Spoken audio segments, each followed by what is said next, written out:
¿Cómo andan? Espero que estén bien.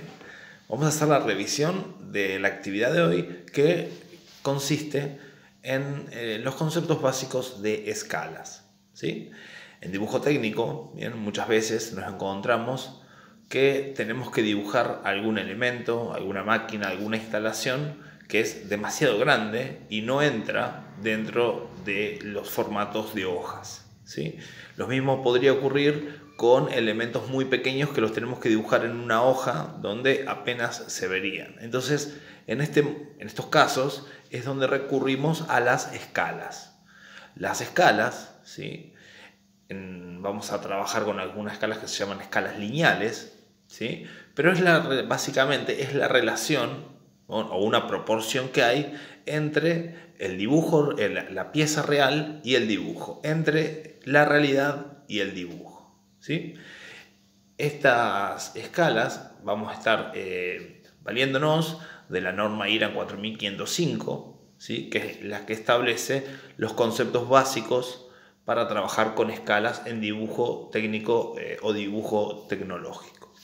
Vamos a ver algunos ejemplos de escalas. Vamos a trabajar con tres tipos de escala, que son escalas de ampliación, ¿sí? Cuando necesitamos ampliar una figura, imagínense un tornillo muy pequeño, ¿bien? El que tenemos que dibujar el detalle, ¿sí? Su rosca, ¿bien? Y demás aspectos del tornillo, pero es un tornillo muy pequeño, entonces en una hoja prácticamente no se distinguirían, ¿no?, los elementos, entonces tenemos que ampliarlos.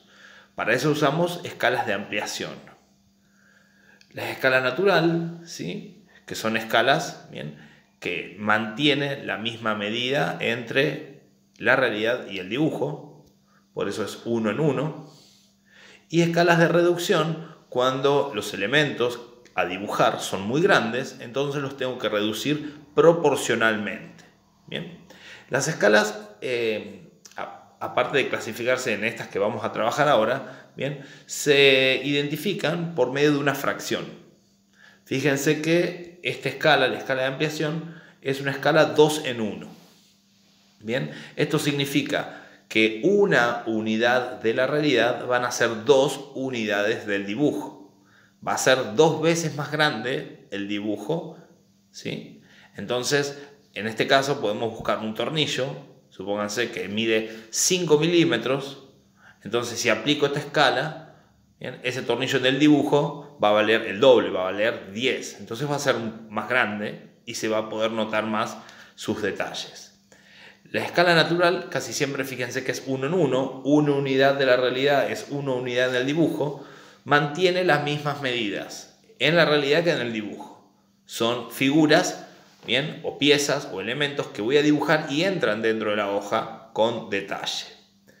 Y las escalas de reducción, acá tenemos, bien, donde 2 unidades de la realidad es una en el dibujo, lo cual es la mitad. 1 en 2 es una escala de reducción que reduce a la mitad. Si yo tengo una pieza que mide, vamos a suponer, 50 milímetros, ¿sí?, esos 50 milímetros, bueno, si le aplico esta escala, va a valer la mitad, ¿bien? Va a valer 25 milímetros. Entonces voy a reducir y voy a conseguir que esa figura entre en la hoja. Bien. Lo que tenemos que hacer en la actividad, fíjense que acá nombramos un poco y explicamos, léanlo por favor, lo que es cada una de estas escalas y cómo se grafican. Y la actividad es muy simple. Lo que vamos a hacer es identificar cada una de estas escalas. Tenemos 3 en 1, 1 en 1, 1 en 10.000, 8 en 1 y 1 en 5. Tenemos que decir, valiéndonos de lo que estuvimos viendo y de los ejemplos que hay acá arriba, si son escalas ampliadoras, si son escalas naturales o si son escalas reductoras.